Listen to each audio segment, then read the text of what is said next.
Welcome to Moving Iron with Casey Seymour and Greg Peterson, the podcast for anyone and everyone involved and interested in the business of ag equipment. If you want to understand what trends and market forces are impacting the price of your iron, you've come to the right place. Buckle up, it's time to move some iron. All right, welcome to the Moving Iron podcast.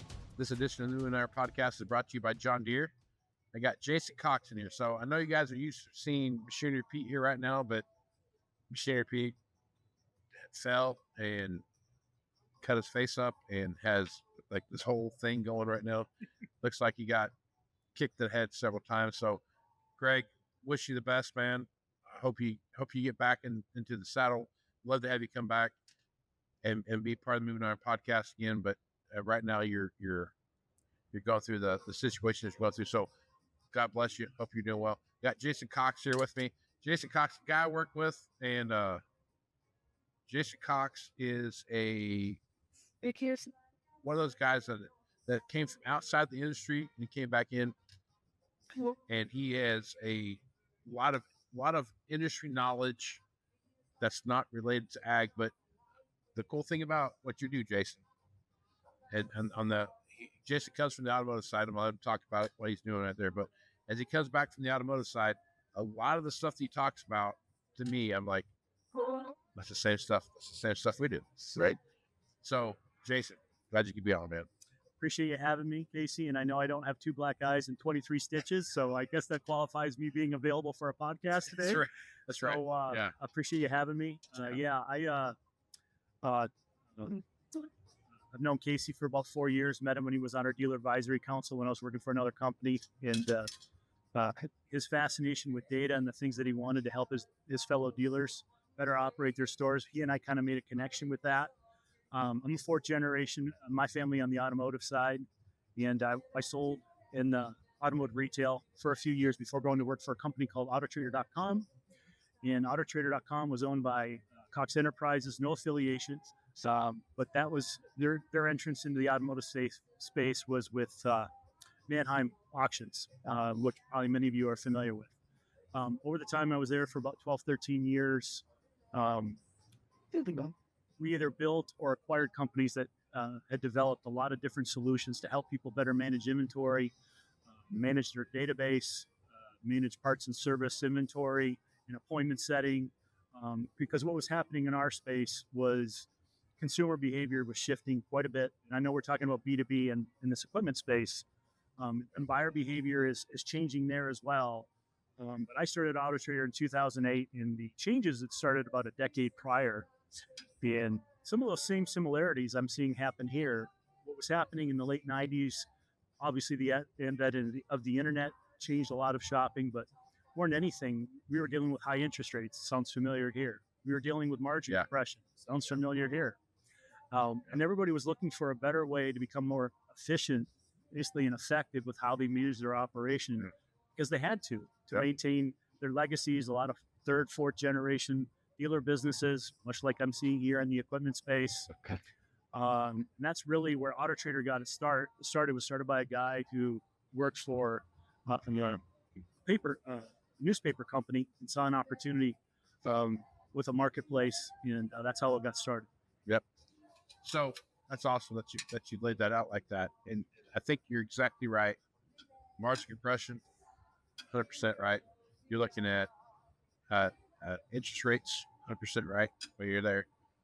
So, as you look at where we're at today in the used equipment space, and you go back to look at when you're running used equipment locations for dealerships and where you're at now, what are some of the parallels you see right now?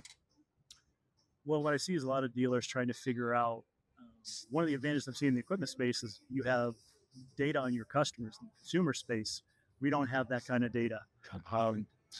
And everybody's in the market for a car, but not everybody's in the market for equipment like you guys have. Right. But you guys have you have a good sense of who your customers are. But what I'm seeing is how do we leverage the data that we have to find out who's going to be in market for when, and what are they going to be most interested in, and how do we find homes for, you guys call it the trade cycle, the automotive industry.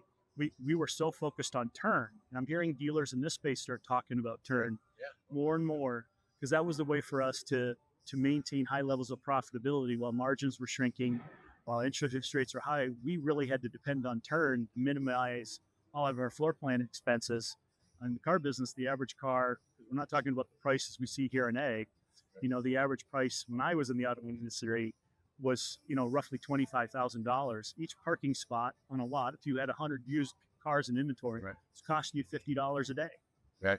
And the average front end gross on a car back in those times was $1,200 to $1,500. A lot of people think it's higher, but it wasn't higher. Right. So if you really think about that, you had less than 30 days to sell something before you started losing money. Right. And I'm hearing, when I started working in the equipment space, I couldn't believe the number of dealers that had inventory that was 200, 300, 400 days old. And I was, I kept on asking you, like, how are these guys making money? Like, I was trying to understand. I went like this. Yeah. Right. Right. And that connected us talking about the things that we had to do, how we became better marketers. Right. We didn't spend more money on advertising. We got better at understanding supply and demands. We got better at understanding how we should be priced. What's the competitive set out in the marketplace, and where are we placed? We would look at things like year, make, model, trim, mileage. You guys look at year, make, model, but you're looking at hours. Right. That's a big thing. And then then there's a lot of different build factors in your equipment versus cars. So there's a lot of things to swing, but you got to tell that story. 100%. Yep. And so, we talked a lot about pictures, prices, and comments, and we talked about using tools to understand the supply and data in the market. In our world, we didn't have strict areas of responsibility rules that the manufacturers put on us. Like here, there could be 12 Ford stores within 15 miles of each other. Yep. And they all had the right to sell to the same customer. Yep. Here, you deal with other brands, cross competitive colors. Yep. Not so much John Deere to John Deere. I know there are some areas, or Case IH to Case IH, or Kubota to Kubota as an example. So we started the dealers that really got smart. So the average dealer at that time had a turn of around 7 or 8 times a year. They started using that data to turn inventory faster, minimizing their days in inventory, which lowered all of their floor plan expenses. They still had to pay commission. They still had, still got to. All the backside stuff. All that stuff is still the same. The back end stuff, But here's the interesting thing: the auto industry turned is transparency. That pricing more towards transaction pricing, we called it, right? Which would be, I think, for you guys more like a cash price, right? Yeah. Yep. Not a wholesale or a auction price, but a cash price. Yes. We found that actually drove up total gross profit. We started making more money on interest, on financing, on warranties, insurance type products, because it built trust in the conversation. And I see a lot of that with the relationships you guys maintain with your operators here in this case. Yep. So what I hear you talking about a lot is cash. Yes. Right? Cash is king, right? Right. Right. So cash you're talking about how fast can I turn this into cash, right? Yep.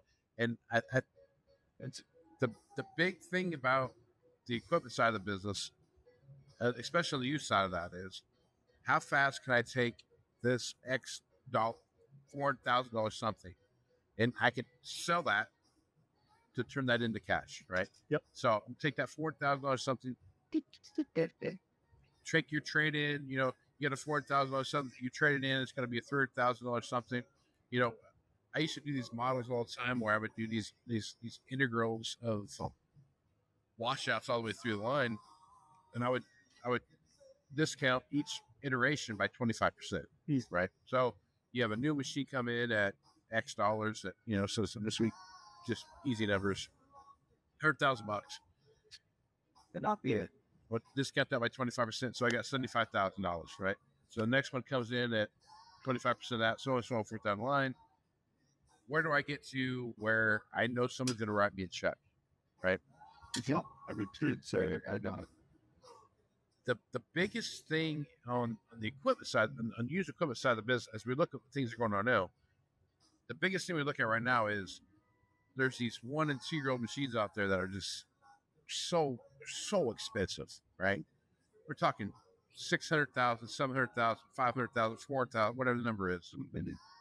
And as you work your way down through that, and it always goes down all the way down to like 150 horsepower tractors, where you're looking at $187,000 tractors and $200,000 tractors, so on and so forth. As you work your way down through that, Jason, you came through the auto industry post 2008. Yep. Right. That was a big thing on the consumer side of the business. At that particular time, ag was booming. Right. A lot of venture capital money went out of the traditional, Wall Street kind of thought. They put their money into ag. So when I was going through 2008, to me it was like I didn't feel it. Yeah. Right. Everybody else felt it. Right.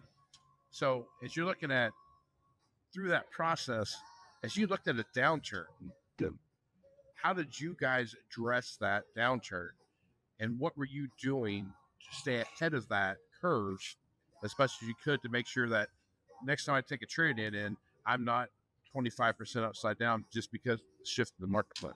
Speed. Yeah. It really was speed, because valuations on cars were changing at a rapid rate in some cases. So it was all about speed. To go back to turn, the dealers that best took advantage of it were making faster, smarter decisions. Whether that was at the appraisal line, I'm making a decision right away. Am I going to wholesale this piece? Am I going to retail play piece?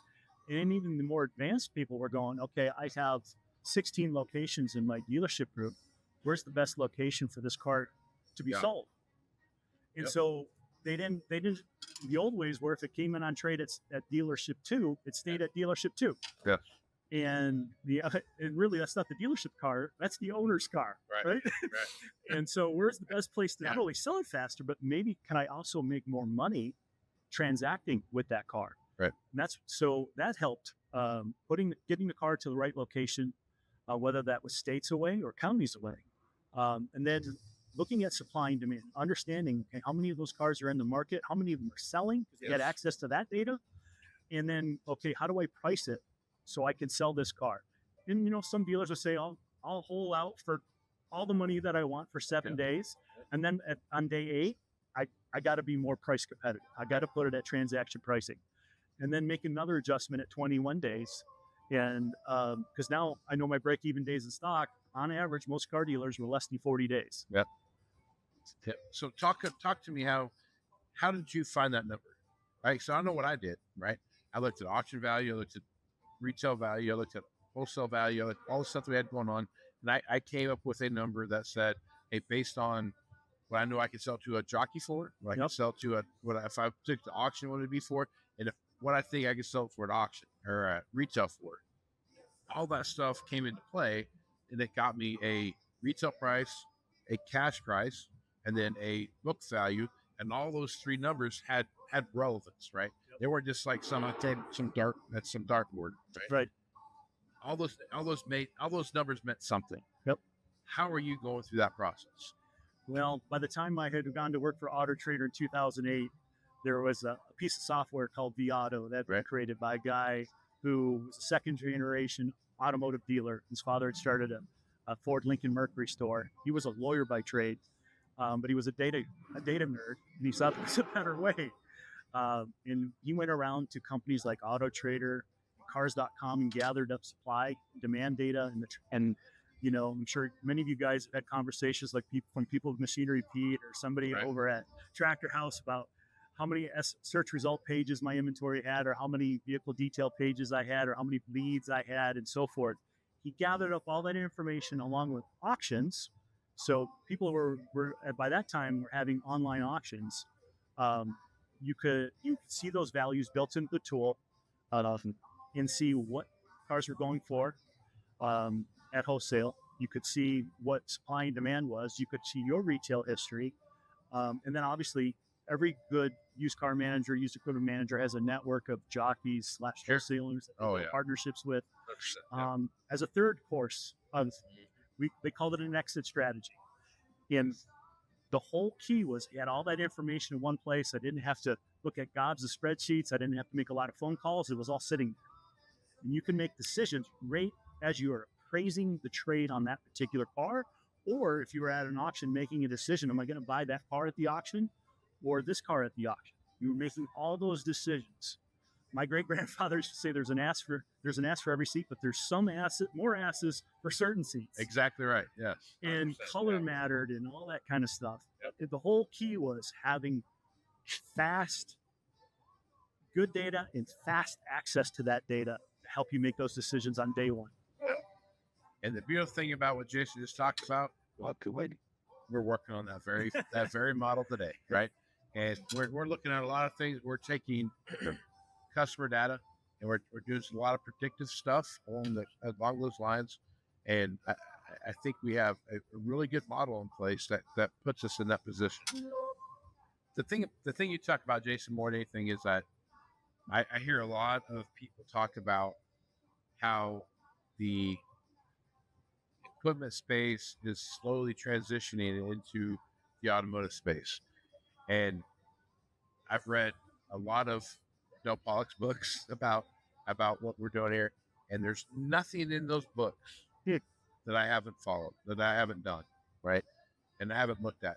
And what I'm saying is the biggest difference is there's 365 million people in the United States, Yep. right? All of which are going to drive a car, yep. right? 1% of those people are going to drive a combine. Yep.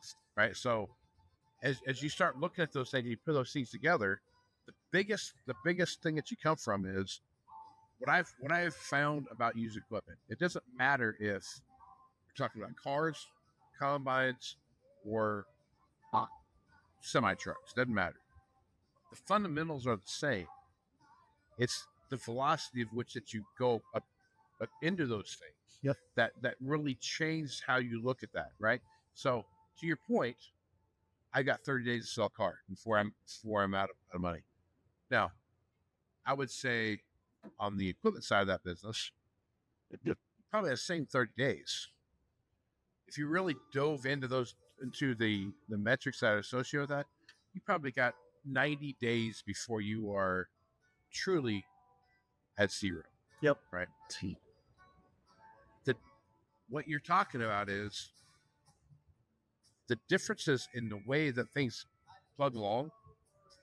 They're no different on the automotive side. It's just that on the automotive side is accelerating. Yeah. Because of the volume, the percentage of volume that you look at. Well, they're lower priced items, and you're only making 1% to 2%. 100%. And you guys, 5 to 10%. Yeah. So what I'm saying is, I've got a certain number of days to make something happen, just like you have a certain number of days. Right. Oh man. What I liked about what you're talking about is that there was a place I could go look to where I could say, hey, it needs to be priced this way and for this reason. And I think on the equipment side of the business, it's the same way. It should be priced this way for this reason. And as you look as things move along in where we're at, and the dollars associated with things that are now, and depreciation and those kind of things, there's a lot of moving parts that point towards a more centralized, fundamental view on where the price of equipment's at. Casey, I've tried to, regurgitate the many conversations we've had about what's the new normal in the equipment space. So you think about the things that you just said there, and you heard me describe what we went through over a 20-year period of time. When you think about the new normal for equipment dealers, what are the applications that you see when you think about true KPIs that you need to, we talk about at our company a lot about leading indicators, lagging indicators. Yep. And we're a lot like everybody else. We love to look at lagging indicators. Oh, sure. Maybe we don't move as fast on leading indicators, and that's some of the stuff I was talking about that was inside vAuto. What do you see as critical leading indicators, for the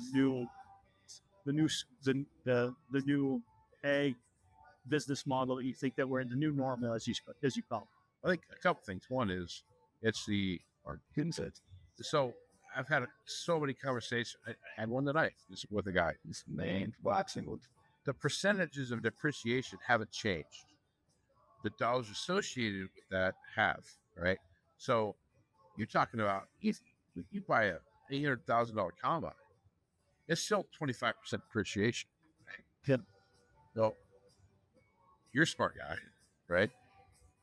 25% depreciation on a $800,000 something is, you're looking at $250,000, $200,000 worth of depreciation in that one thing. So the conversation that you're having with those customers now is that nothing's changed, Mr. Customer. I want you to feel good about this, right? It's still 25% depreciation. I hope you feel good about that. Yeah. It's $250,000 now and not $100,000, $50,000 or $80,000 more than ever it's, right? Yep. That's number one. Number two is velocity, right? I think what I found out about velocity is that there's a norm inside of the ag equipment space where if you keep something for 300 days, that's totally fine, right? There should be no reason for you to think about anything other. I have a 9-month rule, and I've had that rule for a long time. You have 9 months to sell a piece of equipment before your people start to question that piece of equipment. Because if it was good, it would have already sold by now, right? Yep. Now, there's all kinds of extenuating circumstances that go into that. It could have been rented. It could have been. There's a million reasons why that's been your sold. So you look at that phase. You start looking at the cash associated with to carry something for 9 months nowadays. That same piece that's talked to you about, that's $900,000, $800,000, $500,000, something. I mean, if you're paying 6.5% interest rate on it, 7% interest rate on that, you're paying $3,500, $4,000, $5,000 a month in interest costs. Yep. Well, if you're only drawing $15,000 worth of profit, you have 3 months to sell it. You have 3 months. But you haven't paid any sales guys yet. That's right. You haven't had any hold. There's nothing in there that does that. So as I'm watching this thing move along, trade cycles are getting longer. The dollars that need to be drawn at the time of sale are bigger. Yep. So that means that puts a customer in a different position they've ever been in before. But it also puts the dealership in a different position they've ever been before. So as you watch these things, these nuances take place, that's uncharted water. Yeah. You know, what's interesting, you just made me think about something that I hadn't really thought about. The uncharted waters piece too is a lot of in the dealer world, a lot of franchise dealers never gave two thoughts about their used car operation. They were focused on their new and maintaining that relationship with the manufacturer, hitting their volume bonuses. They didn't break it down by trucks or cars or sedans. It was just overall volume. Right.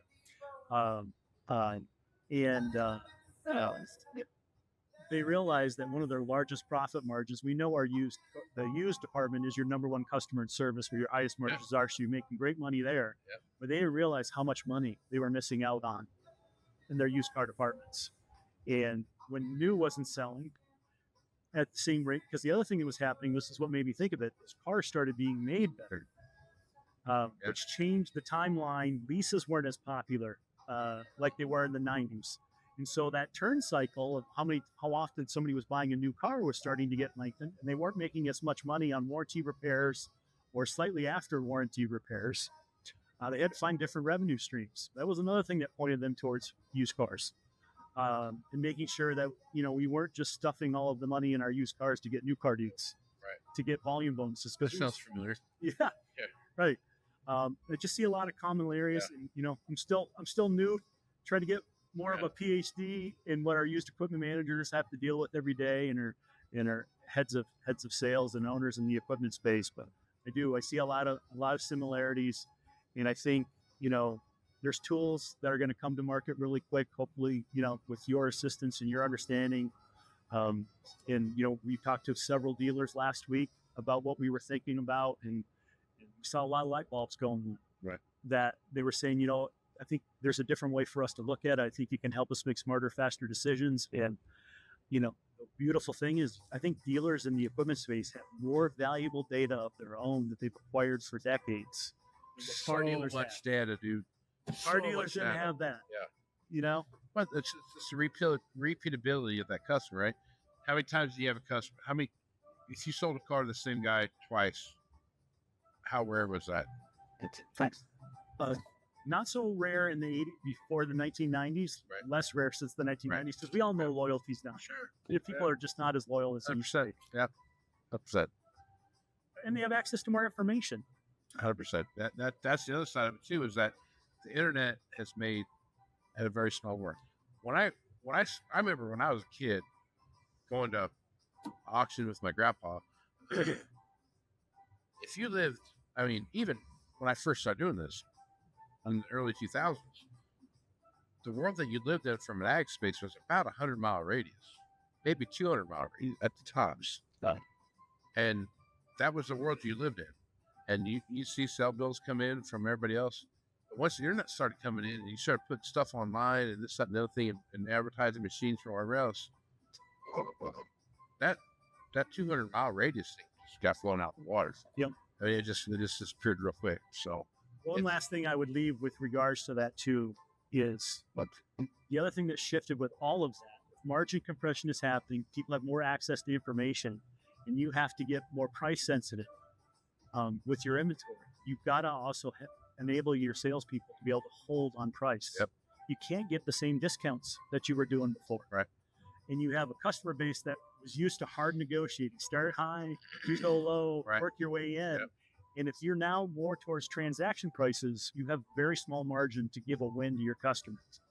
We had a saying, documentation is the new negotiation. You've got to arm your salespeople with documentation with their customers to help ensure them that, yeah, I'm not giving you 20 grand off this time, but you're still getting just as good of a deal or maybe a better deal than what you would have got when you bought something from me 5 years ago. that's funny you put it that way. I just now thought about this.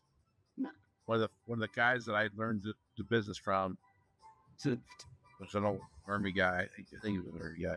We talked about bracketing. And what he was talking about was if you are mortarman, you bracket, right? You shoot one long, you shoot one short, then you know where you are in the middle, right? Yeah. And he goes, you got to bracket these guys and figure out with the brackets at, you're going to win every time. Yep. And that was the way, that was one thing that really stood out to me then. So Jason, appreciate you being on. Good place to stop. Okay. Really, really appreciate you being on. Awesome. Thing about this is, it's not that different. It's just, it's a different shade of green for grass, right? That's really what it comes down to, right? Well, you know how much I admire you and your care for this industry. And, when I was an automotive and auto trader, I cared about protecting legacies, just like my family had a legacy. I see that same passion and enthusiasm for you. So appreciate you giving me my version approach with you on the moving iron, because I know it means a lot to a lot of people out there in the equipment space. So thank you. Well, you taught me why clicks matter, dude. So I appreciate it, man. All right. Stay tuned for more Moving Iron podcasts after these messages.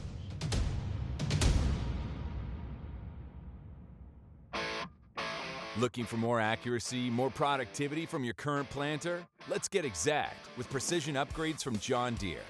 Start with Exact Emerge and get accurate singulation and spacing at 10 miles per hour. Or choose Exact Shot to promote early root growth and cut fertilizer costs. And with Furrow Vision, save time by verifying seed depth right from your cab.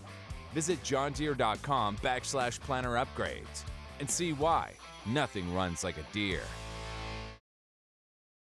All right, welcome back to Moving Iron Podcast. Got Tanner Ehmke on to talk about what's happening in the world of ag economics. Tanner, how you doing, bud? I am great, Casey. Thanks for having me on. Good to see you. Sorry I can't be there in person. Yeah, I'm down here at Commodity Classic and kind of working our way through a few things. And I thought, you know what, no better time than to bring on man the myth, Tanner Ehmke, to talk about what's going on in the world. Because you seem to know quite a bit about what's happening, and there's a lot of stuff going on. And so if we take a look at a few things that are happening right now, one of the big things that's on my mind right now as we start heading into planting season is how many acres are going to go to what. And we've had a lot of conversations about the struggles with soybeans early, but if you talked about before we started recording, on paper, soybeans kind of point to a winner. You've got a lot of carry out right now on the inside, and if you look at that, it is the conversations that I'm having with other guys around the country, you keep hearing we're going to plant more corn acres, and we start looking at what's going on with cotton, for example. A lot of cotton acres have had some conversation around them that they may switch over to corn. So I guess as you're looking at the marketplace right now, as you start looking at planting season 2026, what do you think the mix is going to be, and what are some of the apprehensions you have about the coming planting cycle to 26? Well, as it stands right now, Casey, you just have to look at the easiest market indicator, and that's the price ratios between soybeans and corn. It's clearly favoring soybeans. Soybeans have had a pretty good run here. And there's a whole lot of reasons behind that. We still have the renewable fuel build out in the US with expanded crush capacity still yet to come online. Okay, so right there is a very positive factor for soybeans.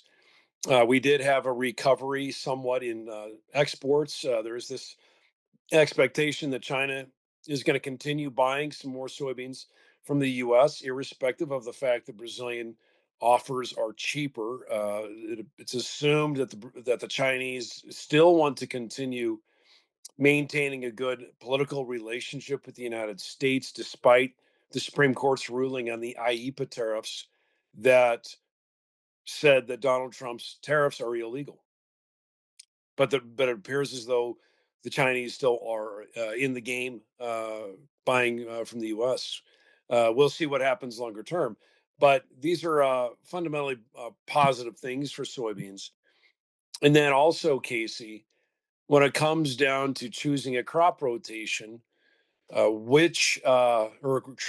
choosing which crop to put in the rotation, which crop right now is the friendliest on the budget. If you're sitting at your banker's desk and your banker says, I don't like this level of debt that we're getting in, is there another crop here that reduces your cost? Soybeans is the natural go-to. It costs less than corn. Other crops are even cheaper, like wheat. But soybeans, really, on the price ratio, on the price performance, is really the obvious one to go to. Okay. So, for a whole lot of reasons here, we see soybeans picking up a lot of acres. We came out with our forecast a couple weeks ago, calling for soybean acres to be 86 million acres this spring. It's a little bit more bullish than what USDA had. USDA at the Ag Outlook said 85. We think it's 86. Last year, it was only 81.2. Okay. So we're in line with USDA that we're going to see a swing in acres over to soybeans. The difference in judgment is on the degree. Okay. So let's talk about corn. We had a phenomenal number of corn acres last year, the biggest in a number of decades. And plus, we had a phenomenal yield, national yield, record high, 165.5, which is phenomenal. And then we have our own proprietary data, Casey, of all the grain companies in the U.S. They submit their monthly borrowing base report to CoBank that shows how many bushels that they own and how many bushels that are in storage that the farmer owns. And we aggregate that to get together. And we came out with a report a few weeks ago showing that the U.S. farmer has been very reluctant to sell corn, but they've been happy to sell beans. They've been selling beans on the rallies, and they've been ready and willing to part ways with beans. It's been a more exciting run for soybeans, not so much for corn or wheat. So, what does that say to us as we head into the planting season? It says that farmers are still dragging their feet on corn. They're not happy where the price is. Do they want to add more corn on top of the corn that they already haven't sold yet? And our bias here is for soybeans to be taking more acres away from corn. Our corn number is at 94 million.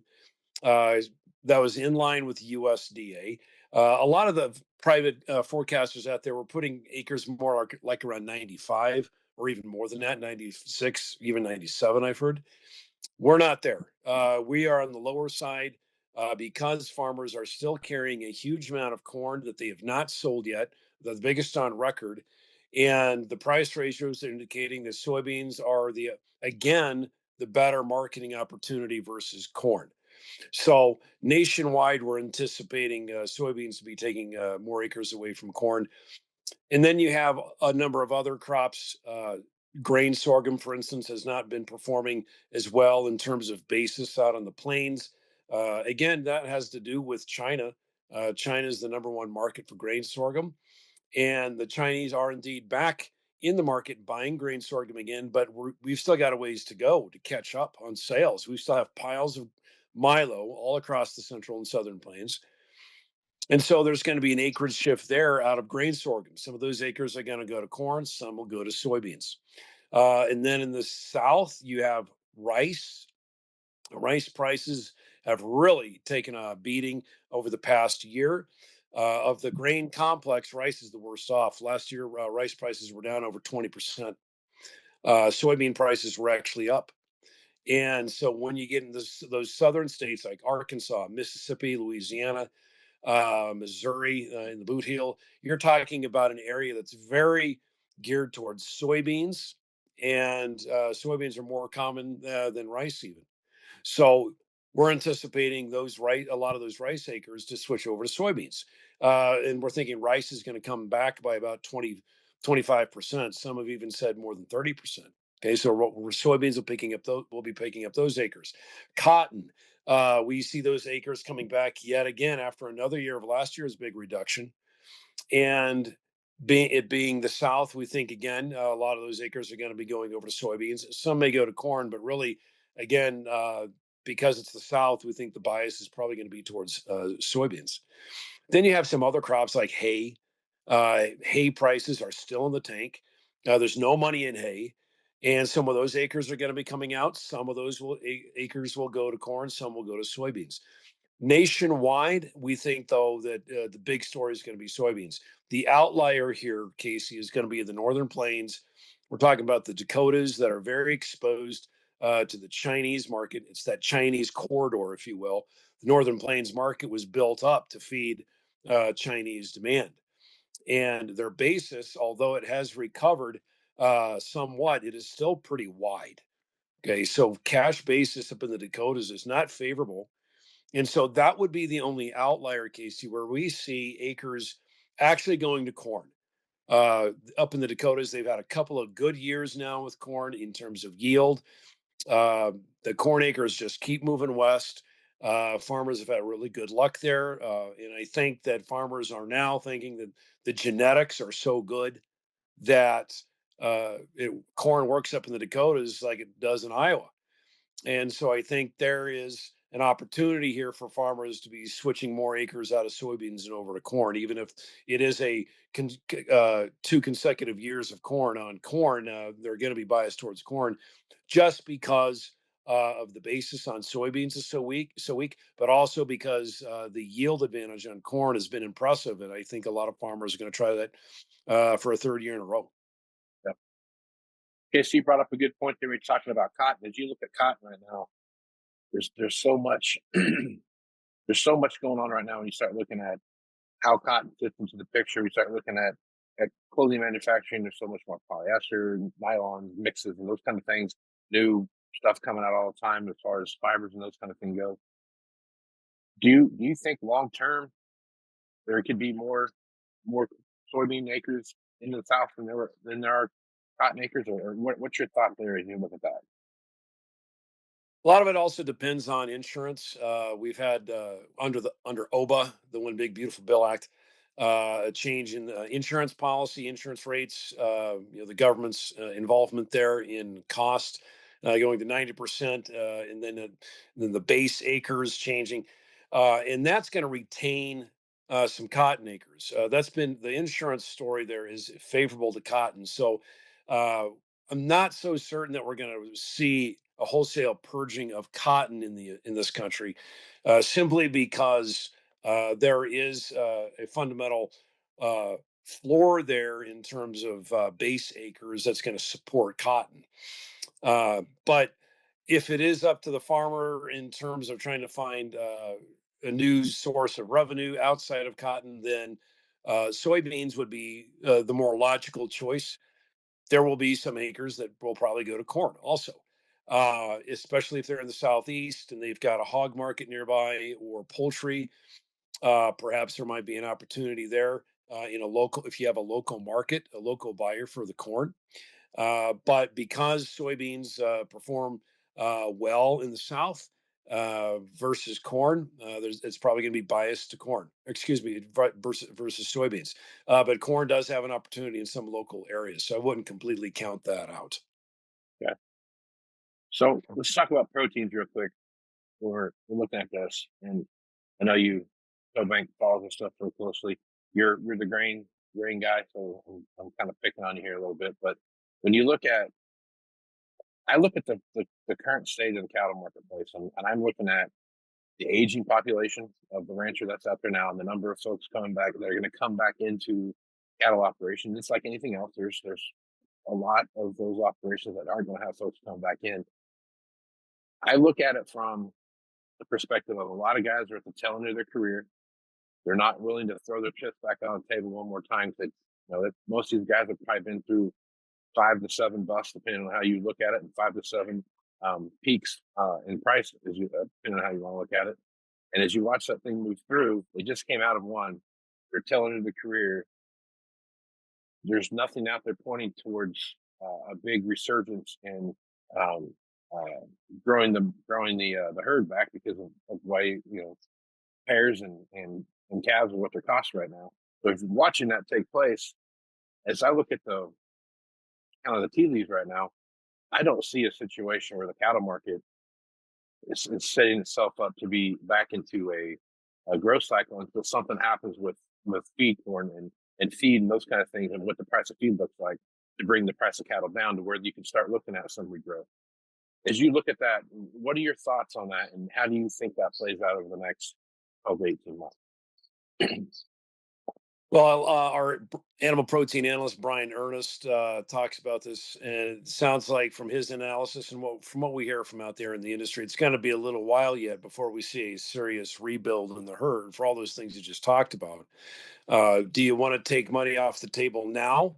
The record high cattle prices is pretty enticing if you've got a heifer and you have the option of holding that heifer back and breeding her and waiting 2 years for her to drop a calf and send that calf to market.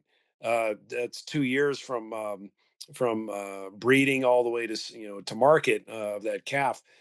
That's a long ways to wait when the market's paying you right now. Right. And at the same time, you've got very cheap feed and hay prices, so your margins are pretty good. And it's going to take a lot for that rancher to say, you know what, I'm going to forego today's big margins on hopes that this calf, the heifer that I breed today, is going to be producing calves that are worth more money down the road. Mhm. That's a lot to be giving up. It takes somebody who's got a long view of staying in the industry in order for that to pencil.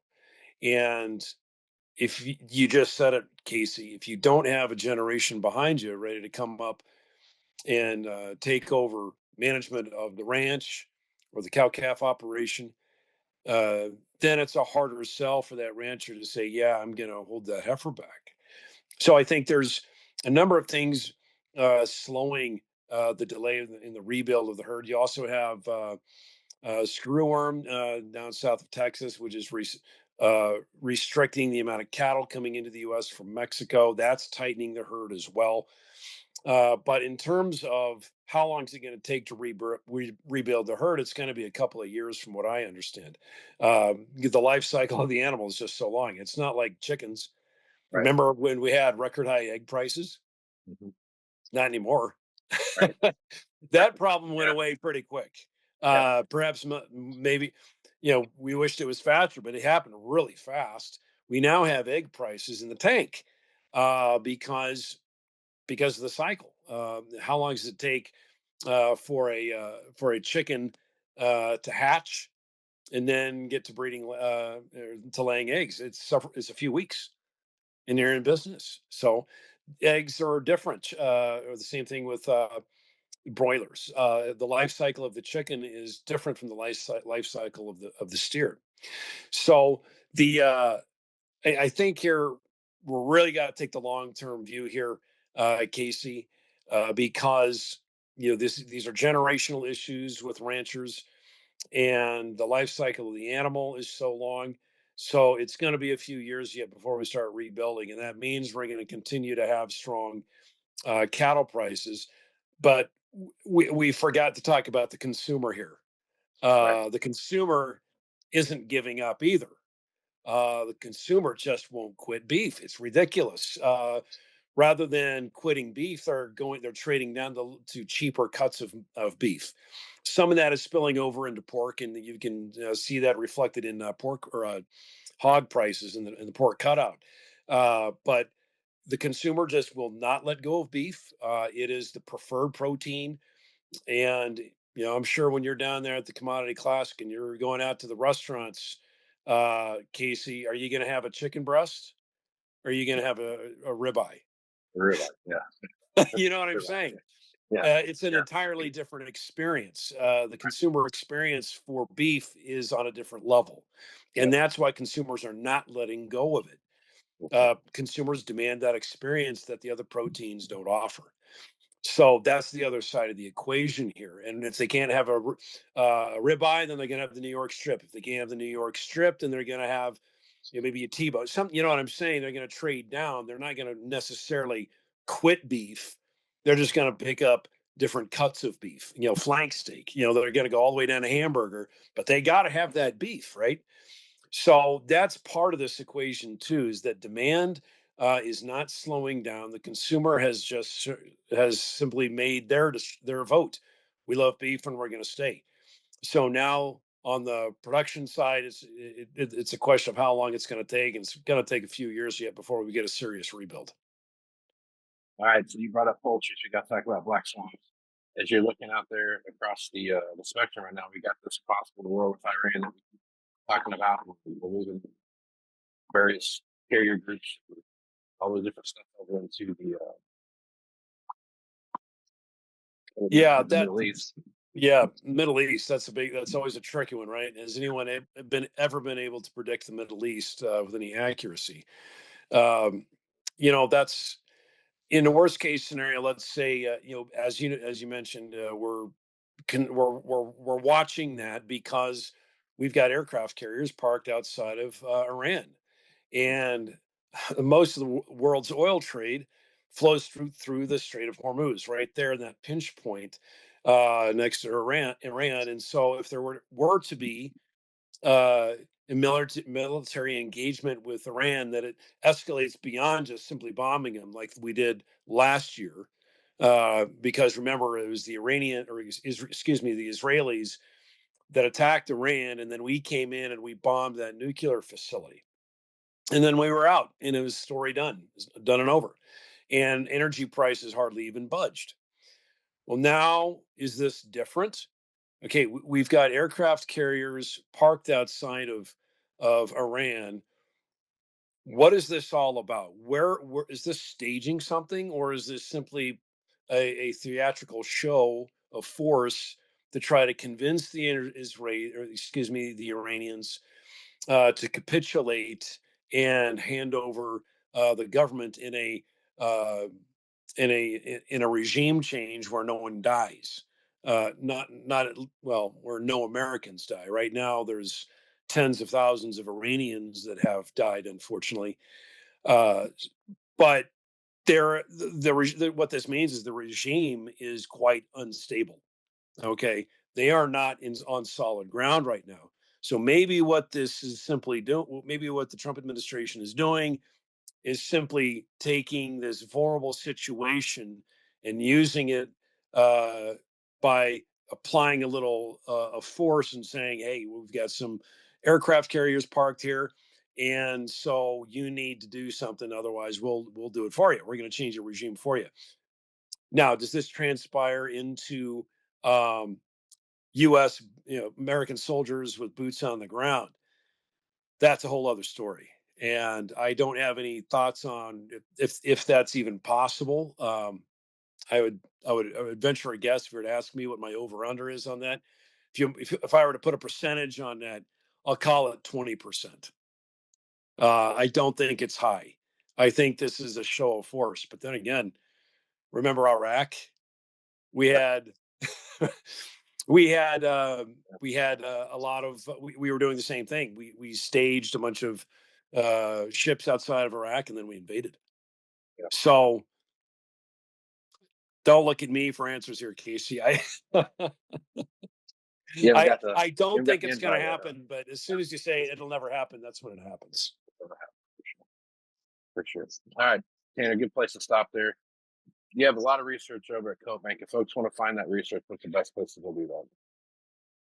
They can find us on our website at cobank.com and just find the Knowledge Exchange tab, and you can find our research where you can sign up. Well, Tanner, appreciate you being the podcast. Hope we talk again soon, and safe travels to you wherever you may be headed as the year comes along. Yeah, thanks, Casey. Anytime. All right. Stay tuned for more Moving Iron podcast after these messages. Well, there they are, mocking you. See you next year, loser. That weedy area that's got you thinking, man, I hate that spot. Wish I'd sprayed better. Get the last laugh with a sprayer upgrade from John Deere. Precision upgrades that can increase your sprayer's performance, like Exact Apply, advanced nozzles to give you more control at more speeds. It's just one of the many precision upgrades you'll find at johndeere.com. Now, let's see who's laughing. All right, got Aaron Fintel back on to talk about what's happening in the marketplace. Aaron, how you doing today, bud? I am doing fairly well today. Good.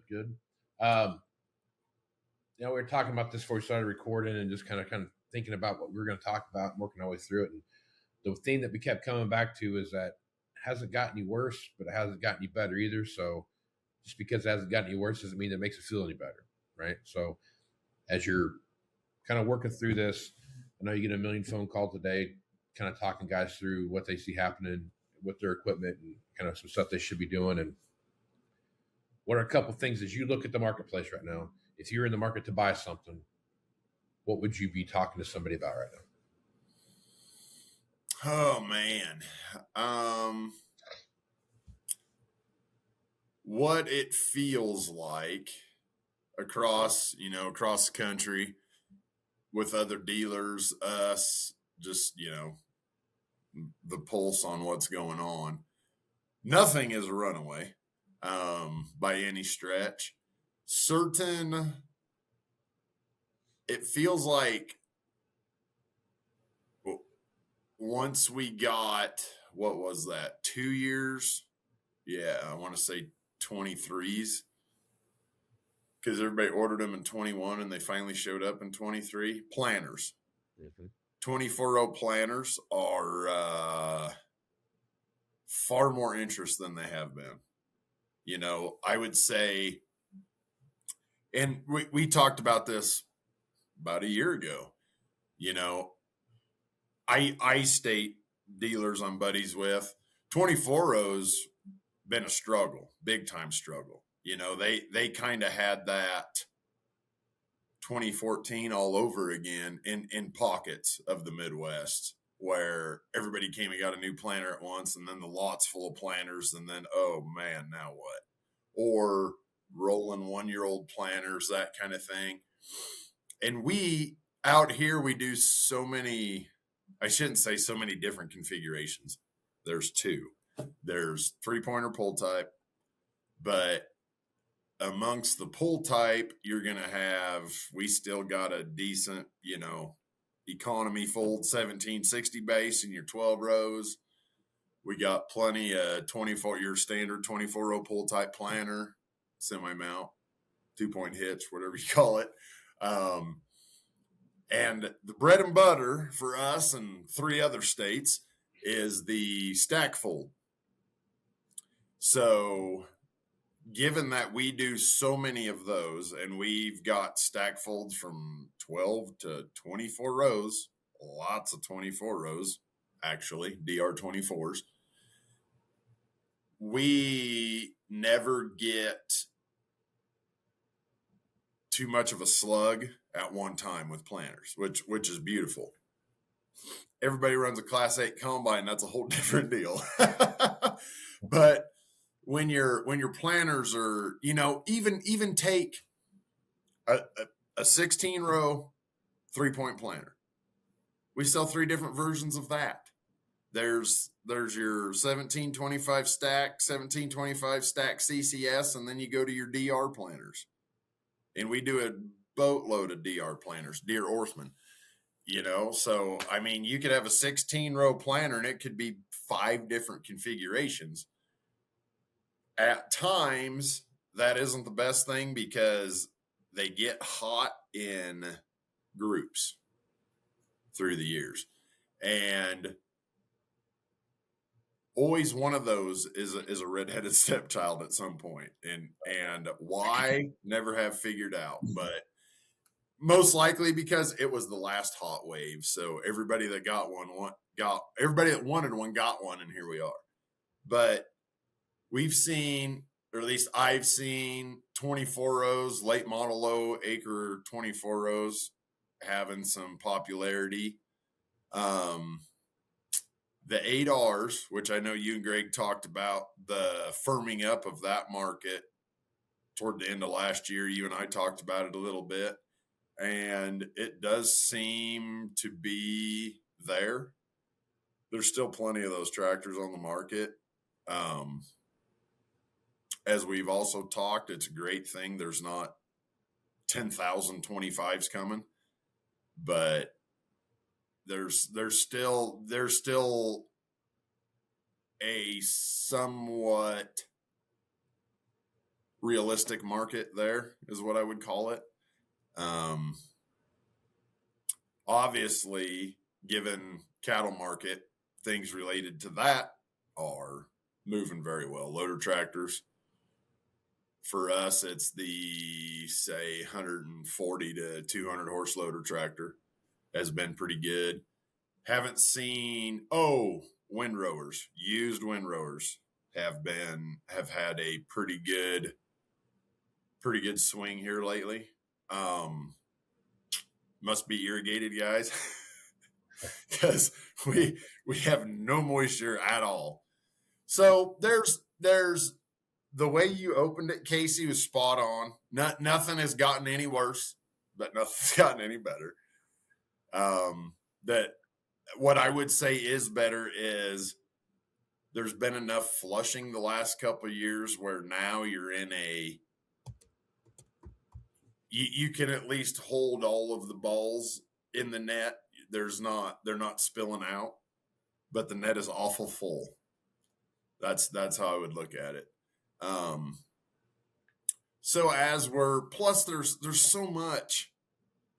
I mean, one day Trump's doing this and the next day Trump's doing that, and global unrest and what's going on over here and what's going on over there. And it's just constant flutter of nothing good. None of that is like, ooh, what if this happens? Right. So other than the big, beautiful bill everybody's waiting on bridge payments for. So yeah, make that out to 21st century equipment, please. Yeah, that's the that's the hard part right now. You look at all the stuff that's happening and the payments that are coming. Unfortunately, they're gonna just kind of hem up a few things and not actually, inject cash back into the farming operation. And that's just it. It's not going to be let me think of it. Like when we did like the CFAP or PPP. Right. That was at the end. We didn't know it was the end, but that was at the end of a just steady, a lower but very, very steady market with a slight, it was just starting to tick up, 19-ish right in there. Mm-hmm. CFAP and PPP, because they were at their timing, that insulated shops, that poured concrete, that did a lot of extra stuff. It's like those checks were literally, we've always wanted to do this, but just never have allocated the money and, can't justify it out of operating. But, done. There was a lot of that went that way. There was a lot of, hey, we can use this to we know they want to trade for this. We need this much down. Hey, if we use this, we roll right into that, and then we're away. There's plenty of it used on machines. And then we go to today, and it feels like every penny of that is just going to go to a note somewhere for something. Yeah. You know, it's already spoken for like 3 times over. Yeah. Gimme. Exactly. Yeah. That's which in a way, I mean, it's money that wasn't there before, so that's great. right. But and it'll solidify his operation to then maybe look at the combine, the tractor, the planter, whatever. So it's, you know, it's just because it's not going there isn't the end of the world, because he's got to have him fixed or there won't be anything. Yeah. Or he sells out and then you got more machines on the market. Yeah. Yeah. That's a tough spot. That is a tough part. So on the flip side of that, now we've talked, if you're wanting to go out and sell a piece of equipment that you're working at, and we've talked a lot about it here, conversation guys have had about, hey, I want to take my 6 tractors down to 4, or my 4 tractors down to 2, or I got 3 combines thinking about taking it down to 2. If you're working with a guy that says, hey, I want to just sell this machine I have, unless I want to add one back to the fleet, what's some advice would you have about that? Okay. The biggest thing I would say is get every single shop ticket that you can find on it. Okay. Greg has a saying that is one of the best sayings on earth for the private seller. And it's something that only they can do. Tell the story. The story will sell it. Tell him the whole story. We got this tractor down here and we bought it down there. We got this down at Heritage because they were cheaper than they were at Platte Valley. And we looked at 21st and we looked at HW, and this is the one we got. And here's why. And it came from this guy over there, and he did this and this and this, and then we got it. And here's every green light in the winter, and here's the hydro pump on the IVT, and do that. Right. Wash it, clean it up before you take pictures. I'm going to talk out of both sides of my mouth here. You can never have too many pictures. Guys only look at 10. I can't tell you. All day long I get hey, do you got a picture of, yeah, it looks like picture 26. Oh, well, I didn't look. I'm like, yeah, there's 40 pictures on there. Right. Make sure it's clean, get your good pictures, and tell the story. And it, regardless of what it is, if it's a planter, it's got this many acres on it. It's got this many acres since we did this many acres since we did this. The combine, you know, we did this and we did that. Just tell the story. That's if you're willing to sell it yourself, which I love trade-ins. Guys trade everything into me, but I can't fathom trading anything in. Of course, what do I do for a living, right? A kicker can't imagine going for it on 4th and 1 at the 30, you know, kick the field goal, man. Right. But because of that, you are untouchable. I mean, you really are. And they don't ever look at it that way. They always like, I don't know how to sell. I don't know what I'm doing. Buddy, we're not writing an ad in the back of the High Plains Journal anymore. Right. Guys are going to click make, model, hours, whatever, boom, hit search. Right. Be there. That's it. Be there. Be in. My biggest thing is do some pricing research. Yeah. Do not think just because you want that for this tractor means it's worth that. Now, you might be completely right that, well, they're giving me this and I think we can get another 15. I bet you might. You're not hauling it. You're not taking it in the shop. You're not doing this. You're not paying for the sign on the front of the building and everything else that is there. Right. So yeah, you can undersell me. You can tell the story that I can't tell as good, because whatever you tell me, even if I record the whole story, 3 calls later, oh, that's right. In 04 we did blah, blah, blah, blah, blah, that I don't know. Right. So the story is enormous, such a big thing. Just like when, Greg does his tractor tales segment. That's all that is. That's not even about the tractor. It's the story. Right. That's what it is. Right. Big Iron does their legacy project. That literally has nothing to do with iron. It is the story. Right. Tell that story, but that research is big. If I have an 8,000 hour 2010 8345R, I would love 175 for it. And people in hell want ice water. So neither's going to happen. And I know it's the dirtiest word selling, but their favorite word buying. Look at auction value. Look at advertised, and be aggressively in between. Right.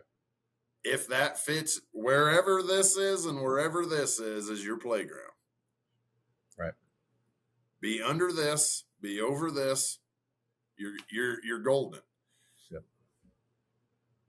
If you can tell the story. If you got a tractor that's, they're only giving me this because such and such is wrong, it's still wrong. That's if it's dripping out the blow by or whatever, that didn't go away. That's still there, So some of that, if it's the other thing, if most guys, there's plenty of guys out there that is a tool and a commodity, to use my buddy's favorite word. And there's plenty of other guys that, no, I bought that 7810 when my grandson was born that same week. And then we went and got it. And his first picture was in front of the steps on that, and there's that tractor that don't ever trade that thing in. The only one who's ever going to maximize that is you. Same thing. And you typically see it. Guys will throw them on an auction or, because they make such a splash. But I have seen from time to time where guys will trade that. And if you don't want to deal with it, I get it. I get it 100%. It's not for everybody. But the unicorn, don't ever trade a unicorn. I got a 2,500 hour 8430 ILS power shift. Don't trade that. Sell it. Mm-hmm. That's you selling that versus trading it. That's a few loads of corn involved. Right. Look at it that way. Mm-hmm. So, I mean, there's just, whereas conversely, I got a 3-year-old 8R 370 with 800 hours. Trade it. Don't jump into the pool of that splitting hairs. Just you got to understand what the market looks like and what you're doing there. Right. I would say one thing too about that, when you're going through the process of getting machine ready that you want to sell, the picture thing is very important. It's really, really important. But I want you to think about it from the perspective of, if I were buying this tractor like this, what do I want to make sure that I see? If I could add in information, what are the things I want to look at, right? How good the cab pictures, right? Most time I see like they just kind of got a picture of the cab and it's just, take a picture of the seat, take a picture of the control arm, take a picture of the steering column and the gauges and everything. When it turn everything on and let the lights come on, do all those things. Take a good picture of the number of SEVs in the back. Take a good picture of the tires. Don't use your finger, use a ruler, right? Tape measure, something like that. Those kind of things where you really dial in what you're looking at. And like Aaron said, there's some merit to taking pictures of a tractor that's dirty, and there's merit to taking pictures of machines that are clean. the dirty picture should be, hey, this is what it looked like before I cleaned it, because I take really good care of my stuff even during season, right? Don't take the picture where you got 14 Coke bottles laying on the floor and there's tobacco spit on the window. Like, don't take that picture, right? Right. Like, at the end of the day, what it comes down to is really dialing in what it is. If it's a loader tractor, don't take that working picture.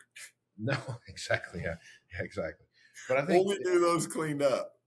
What's that in the corner? Oh, 6 balls of net wrap. Don't worry about that. If you think about it, what you'd want it to look like if you were going to buy it, and put that in perspective. And I know that sounds very elementary, what I just said to you, but you'd be amazed at the pictures that we look at and they come through for guys that want us to buy a machine from them, right? And then they're wondering why we don't give them much money for it, because it looks like you haven't done a thing to it since the day you picked it up off the lot. Right. Right.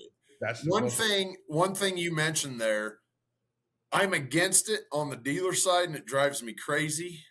But the work clothes picture. Okay.